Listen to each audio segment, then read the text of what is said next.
Hello students, कैसे हैं आप सब लोग। आई होप आप लोग अच्छे होंगे, अच्छे से पढ़ाई कर रहे होंगे। और इस वीडियो में हम बात करने वाले हैं यार, चाहे आप क्लास 10th में हो, 11th में हो, 12th में हो, इवन आप 9th में भी हो, लेकिन ये चैनल पर्टिकुलर 10th के लिए है तो मैंने 10 से लिखा है थंबनेल में भी। लेकिन अगर 9th क्लास में भी हो तो भी आप देख सकते हो, मतलब इवन किसी भी क्लास में, क्योंकि देखो मैथ्स को स्ट्रॉन्ग, जब भी आप मैथ्स पढ़ना है तो स्ट्रॉन्ग कैसे करना है मैं इसमें टिप्स बताने वाला हूँ। ठीक है, तो यार मैथ्स में आपने एक चीज़ तो हमेशा सुनी होगी, अगर कोई बोलता है कि स्ट्रॉन्ग करना है तो आपने हमेशा हर जगह, सब टीचर भी यही बोलते हैं, ज़्यादा से ज़्यादा प्रैक्टिस करो। जितनी ज़्यादा प्रैक्टिस करते हो आपका जो बेस होता है वो स्ट्रांग होता चला जाता है और आपकी प्रोग्रेस अपने आप होती है। जैसे पहले अगर आपके नंबर कम आते हैं, जब आप ज़्यादा प्रैक्टिस करते हो आपके ऑटोमेटिक नंबर ज़्यादा आते हैं। तो एक कॉमन चीज़ है जिसमें सीधी सी बात है, इसको कोई भी डिनाई नहीं कर सकता कि जितना ज़्यादा प्रैक्टिस करोगे आपके नंबर अच्छे आएंगे, आपका मैथ्स स्ट्रांग होगा। और ये बात, यही बात सबसे, अगर मतलब कोई कंक्लूजन होगा ना वीडियो का, तो वो कहीं ना कहीं इसी पे आ जाएगा कि प्रैक्टिस ज़्यादा से ज़्यादा करनी है। लेकिन और क्या वे हो सकते हैं इस चीज़ को समझने का कि यार मैथ्स और किस तरीके से हम और स्ट्रांग कर सकते हैं। देखो, एक तो हो गया जनरल कि भाई मैथ्स को स्ट्रांग करना है, लेकिन आपको पता है कि आपको पर्टिकुलर मार्क्स भी चाहिए होते हैं। भाई आपका मैथ्स, मालूम आपका मैथ्स अच्छा है, ठीक है, लेकिन कई बार देखो कुछ बच्चों का मैथ्स अच्छा होता है लेकिन नंबर उतने अच्छे नहीं आते हैं। शायद आपके साथ भी कभी होता तो नंबर कट जाते होंगे पर्टिकुलर चीज़ में। तो यहाँ पे एकेडमिक को ध्यान में रख के भी चीज़ें आपसे डिस्कस होंगी, जिससे कि आप चाहे 10th 11th 12th में हो तो आपको क्या चीज़ों पे ध्यान रखना है, क्योंकि अल्टीमेट तो आपको नंबर चाहिए ना। क्योंकि आपको कल के दिन कॉम्पिटिटिव एग्जाम देना है तो वो भी है, कल के दिन आपका बोर्ड एग्जाम होगा वो भी है, तो आपको तो अल्टीमेट मार्क्स पे फोकस करना ही पड़ेगा। तो यहाँ पे क्या है, कहीं ना कहीं थ्योरी की बात ना, थ्योरी एक बार पढ़ लो उसके बाद क्वेश्चंस करो। कई बार क्या ना, हम लोग मैथ्स में भी थ्योरी पढ़ने बैठ जाते हैं, थ्योरी बस एक बार देखा जाता है, ओवरव्यू लिया जाता है। इसमें यह है, आप जितनी ज्यादा क्वेश्चंस लगाओगे, ठीक है, नंबर ऑफ क्वेश्चंस पे फोकस करिए, ठीक है, नंबर ऑफ क्वेश्चंस पे फोकस करोगे तो ऑटोमेटिक थ्योरी भी क्लियर होती है। मैथ्स में क्या है ना, थ्योरी आप 2 घंटे 4 घंटे पढ़ोगे ना, कोई सेंस नहीं है। थ्योरी बस एक बार देखनी होती है, चाहिए ये चीजें, थ्योरी भी क्लियर होगी क्वेश्चंस को कर करके। जितने ज्यादा क्वेश्चंस लगाओगे वो थ्योरी स्ट्रांग होती है। आपकी थ्योरी स्ट्रांग भी क्वेश्चन से होती है, ना कि थ्योरी पढ़ पढ़ के। तो ये अगर कोई बच्चा करता है कि थ्योरी रट्टा मार रहा है, जैसे फिजिक्स केमिस्ट्री में रिएक्शंस याद करते हैं, आप थ्योरी याद करने बैठ के, नहीं, बहुत ही गलत अप्रोच है। थ्योरी तो मैं कह रहा हूं 15 मिनट में पढ़ लो एक चैप्टर ही, एक 15 मिनट में फॉर्मूले देख लो। जितने ज्यादा क्वेश्चंस प्रैक्टिस करोगे अपने आप ही तुम्हारी थ्योरी और वो फॉर्मूले भी याद हो जाएंगे। तुमने देखा होगा ट्रिग्नोमेट्री में, पहले लगते थे यार ये ट्रिग्नोमेट्री फॉर्मूले कैसे याद होंगे, फिर क्या हुआ, जब प्रैक्टिस करी आपने बहुत ज्यादा तो वो फॉर्मूले भी याद हो गए। तो इस बात का जरूर ध्यान रखें। नेक्स्ट आता है कि सिलेबस को ध्यान में रखकर पढ़ाई करो। अब कई बार क्या है, हम लोग जैसे कोई बच्चा जेईई की तैयारी करता है, कोई बुक खरीद लेता है, बुक को लाइन बाय लाइन पढ़ रहा है। अब एक बताओ, इतना टाइम तुम्हारे पास नहीं है कि तुम 8-10 बुक सॉल्व कर दो 2 साल में, इतना तो आसान है नहीं। तो यार आपको सिलेबस को ध्यान में रख के पढ़ाई करो, क्योंकि देखो अल्टीमेट आपको एक कोई एग्जाम देना है, ठीक है, चाहे वो बोर्ड एग्जाम हो, चाहे वो कोई कॉम्पिटिटिव एग्जाम हो, आपको एक एग्जाम देना है। उसका एक पर्टिकुलर सिलेबस होता है, उसका एक पर्टिकुलर सिलेबस होता है। और अगर वो सिलेबस में चीजें हैं तो वेल एंड गुड, आप उसी को दायरे में रख के पढ़ाई करोगे तो बढ़िया रहेगा। उसी पे ज्यादा प्रैक्टिस करो, मतलब जो सिलेबस में है उस पे ज्यादा प्रैक्टिस करो, जो सिलेबस में नहीं है उस पे मत करो प्रैक्टिस। उसमें क्या जरूरत है प्रैक्टिस करने जो सिलेबस में ही नहीं है, आएगा ही नहीं तुम्हारे एग्जाम में।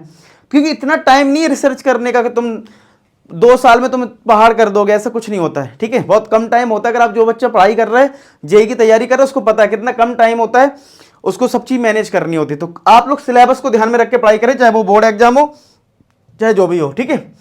अच्छा, अब दूसरा, कई बार क्या है, शॉर्ट ट्रिक्स बहुत काम आती है, और अपने इस चैनल पे क्लास 10th के लिए शॉर्ट ट्रिक्स बहुत सारी हैं, और वो कहीं ना कहीं 11th 12th में भी हेल्प करती हैं। तो यार शॉर्ट ट्रिक्स जरूर देख लेना एक बार जाके, ठीक है, शॉर्ट ट्रिक्स सारे बच्चे देख लेना। इसकी प्लेलिस्ट आपको मिल जाएगी, प्लेलिस्ट सेक्शन में शॉर्ट ट्रिक्स मिल जाएंगी, चैप्टर वाइज बना रखी है, नहीं देखी तो जाके देख लेना। अब ये चैनल क्लास 10th का है, तो यार क्लास 10th वाले बच्चे मैथ्स को कैसे स्ट्रॉन्ग करें, तो बेटा आपके लिए क्लास 10th टॉपर्स प्लेलिस्ट है, जिसमें आपको चैप्टर वाइज टॉप 25 क्वेश्चंस भी हैं यहां पे, क्लास 10 मैथ्स के एमसीक्यूज भी यहां पे अवेलेबल हैं, प्रीवियस ईयर क्वेश्चंस भी अवेलेबल हैं, सब कुछ अवेलेबल है। सोचो एमसीक्यू भी अवेलेबल है chapter wise, previous year questions भी अवेलेबल है चैप्टर वाइज, और तुम्हें क्या चाहिए। अगर तुम इन सबको अच्छे से फॉलो कर लेते हो तो यार डेफिनेटली मैं तो मतलब श्योर हूं कि तुम्हारे बहुत अच्छे नंबर आ जाएंगे।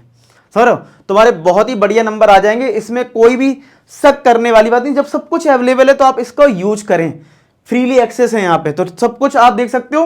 और दूसरा, जो भी बच्चा 11th 10th और 12th में है, सबकी अलग अलग टेलीग्राम है, तो मैं सारे टेलीग्राम की लिंक डिस्क्रिप्शन में डाल दूंगा। जो भी मैथ्स से रिलेटेड चीजें आती रहेंगी आपको टेलीग्राम पे मिलती रहेंगी। तो 10th 11th 12th का और जेई वाला अलग, तो सारे के टेलीग्राम की लिंक डिस्क्रिप्शन में मिल जाएगी।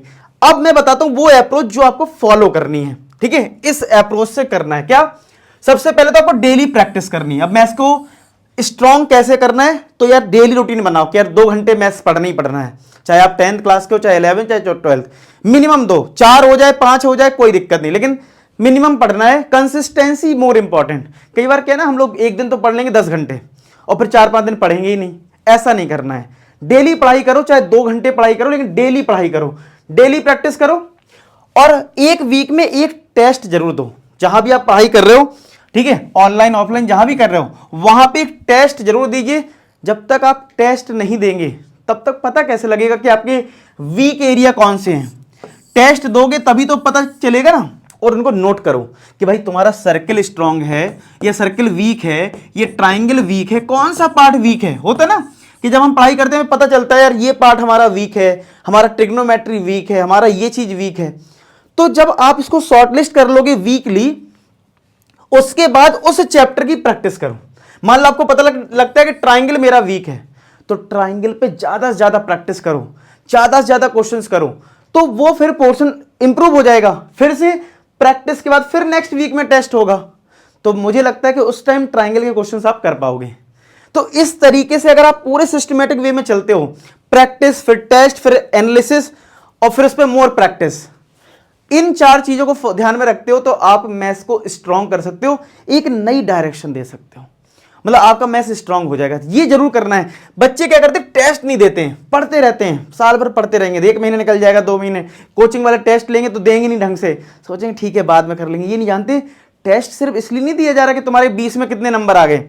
टेस्ट इसलिए होता है कि तुम्हारी जो गलतियां हुई है जिस पोर्शन में, उसको तुम सुधार करो, वीक एरिया को फाइंड आउट करो। ये होता है टेस्ट का असली मकसद। समझ रहे हो, हम लोग सोचते सिर्फ नंबर में, अच्छा 20 में 19 आ गए ठीक है, हम ये देखते नहीं कि 1 नंबर कहां कट गया। जो 1 नंबर कट गया उस पर ध्यान दो, क्योंकि अगली बार वो क्वेश्चन आएगा फिर तुम वो 1 नंबर कट जाएगा तुम्हारा। समझ रहे हो, इसलिए उन चीजों पर अगर आप ध्यान से कर लिया तो डेफिनेटली आप अच्छा कर जाओगे। समझ रहे हो, चीजें क्लियर हो गई। इस तरीके से आप चेन वाइज करिए, मैथ्स आपका डेफिनेटली स्ट्रांग होगा। बाकी आपको कहां कहां दिक्कत आ रही है कमेंट सेक्शन में जरूर मेंशन करें और आपके लिए इस पर मैं जरूर काम करूंगा, ठीक है। आई होप आपको ये वीडियो अच्छा लगा, वीडियो अच्छा लगा तो लाइक कर देना। मिलते हैं नेक्स्ट वीडियो, तब तो अपना ख्याल रखें, पढ़ाई करते रहें। लास्ट में एक ही बात बोलूंगा कि आप सभी सफल हो। धन्यवाद।